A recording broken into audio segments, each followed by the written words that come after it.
Sugars are, as I said yesterday, the basic biological fact. Sugars are the single most important nutrient to the entire biological world. If you don't have sugars, you die.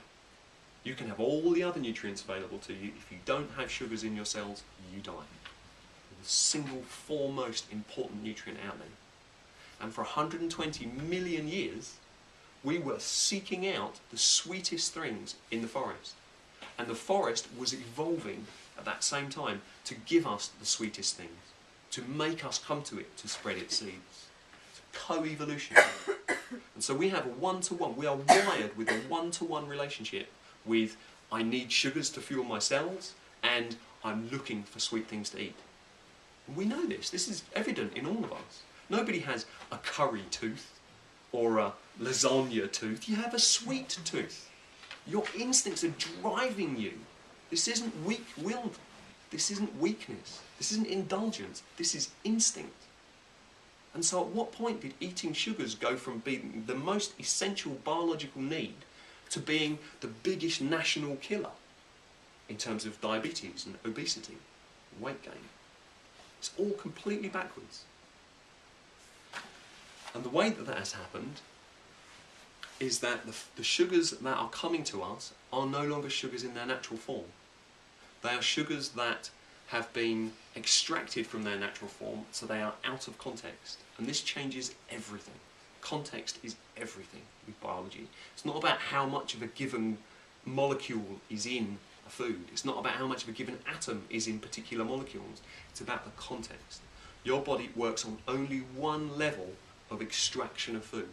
It has to bring things from, it has to work with things at the biological level. You can't work with individual atoms.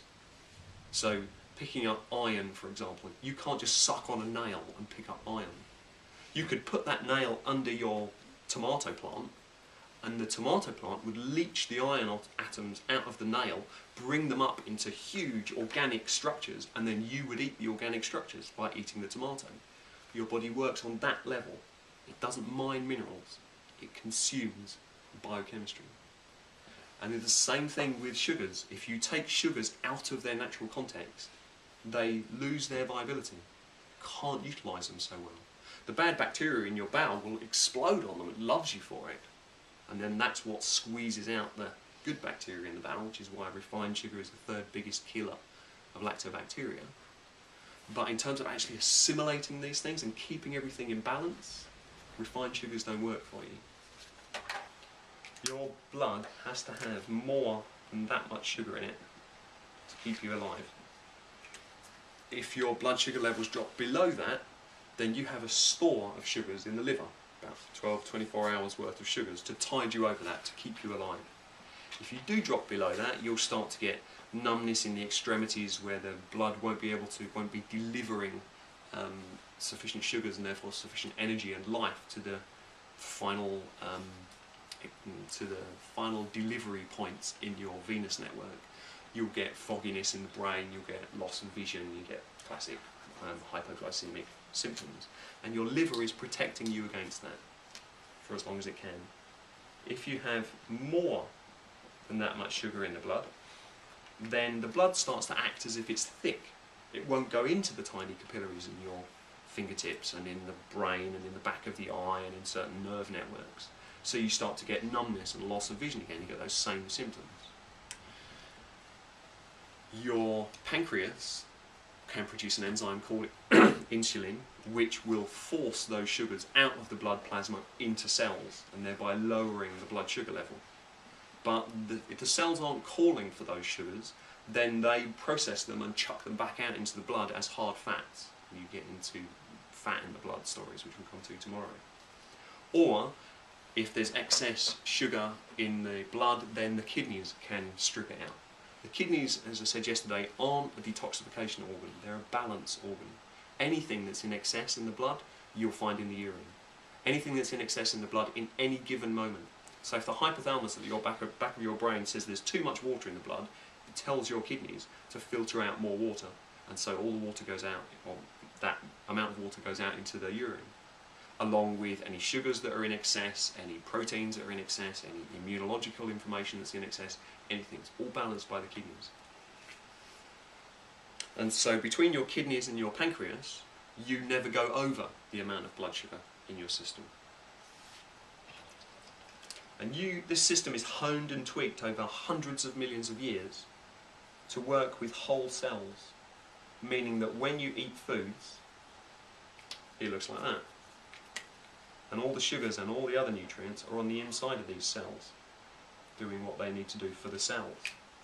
Now you chew a few of those open, and some of those sugars come out, and you taste them when you're chewing them.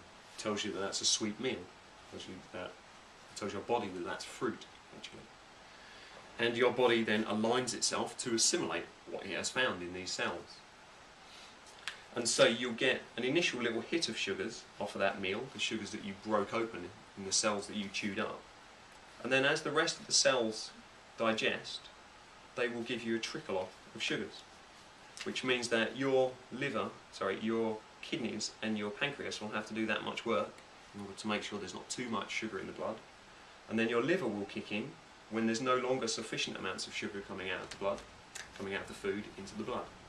And that's how the system was designed. A little bit of work there, a little bit of work here, just to nudge it between these boundaries. Chances are that if you're eating fruit, you'll never get round to this stage because it takes hours for fruit to stop delivering sugars to us.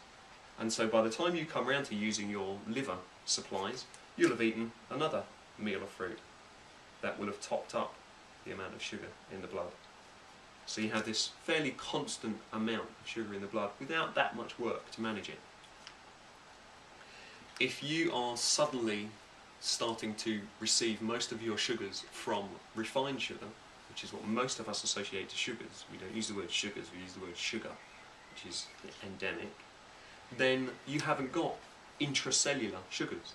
You haven't got sugars that are trapped inside cells and the cells need to be burst open through the digestive process. You've got free-floating sugars in water. You eat a donut, chew that donut, all of those sugars are suddenly made available, which means that you get a huge, great whack of sugars coming out of the digestive system, and then no more sugars to come out, because they've all come out. So you get a huge amount of work for the pancreas to do, and many of those sugars will be lost to detrimental bacteria and through the urinary system. And then the liver has to kick in to make up the shortfall.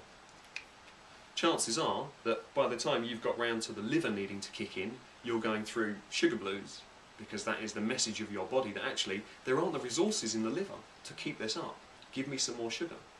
And so usually it's another donut, or a cup of sweet tea, or a Coke, or whatever. Massive amounts of work for the pancreas and the liver. Pancreas and the kidneys. And seemingly there's no question, there's no answer to why diabetes is escalating massively.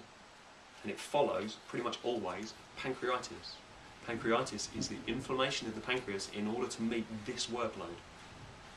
So we have a huge amount of work being pressed upon the pancreas in order to manage our ridiculous sugar management systems, because we're eating sugars that are completely out of context.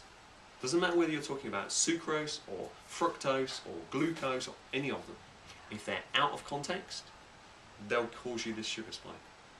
And it's this sugar spike that wears out the glands that manage the sugars. It's not rocket science, it's bloody obvious biology. And therefore, sugars, the subject of sugar, has left the realms of biology in which it is a vital, essential, the most vital, essential compound available to any cell, and it has transposed itself into the nutritional argument that says it's a dangerous chemical which causes diabetes. Nothing's changed biologically. What has changed is the context with which sugars reach us.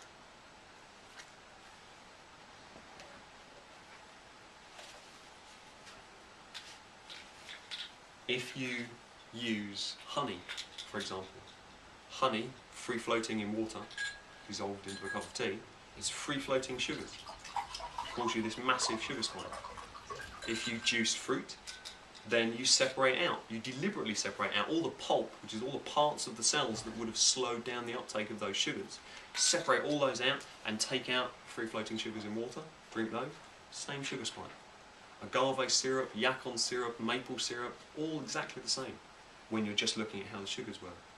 The difference between how all of those others work and refined sugar is that refined sugar provides nothing whilst giving you these problems. Honey, juice, all these other things, they provide you with something. They cause you sugar stress, but they bring in nutrients. So they're all considered to be a healthy option as opposed to refined sugar. But they're not there. That's making an absolute statement out of them. In the relative world, they are better than refined sugar. None of them are better than eating the fruit you would have juiced, or getting your sugar sources from cells, so fruits and vegetables generally. It's all relative. It's always, always, always relative. You said putting them in water. I'm presuming even if you don't put them in water, it's the same situation. Yeah, what I mean is once you put them into your mouth and start chewing them up and put them into the digestive system, they're going to be free-floating in water, so they'll come straight through the receptors in the bowel. There's no resistance to their uptake, that's the thing. We have to remember that the bowel is designed to work with the resistance of cell structures. Anything that you do that takes that resistance away, so cooking which destroys cell structures, or refining in any way which removes the fibre, or juicing, you lose that fibrous context.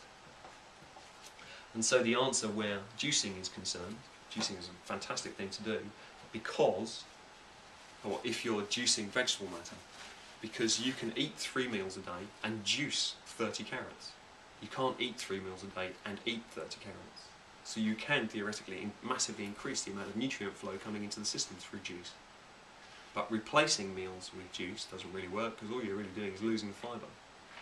So adding in juice in between meals is one way of increasing the nutrient quality.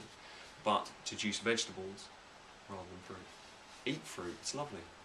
Juice vegetables, they're the ones that we've had a difficulty getting enough of.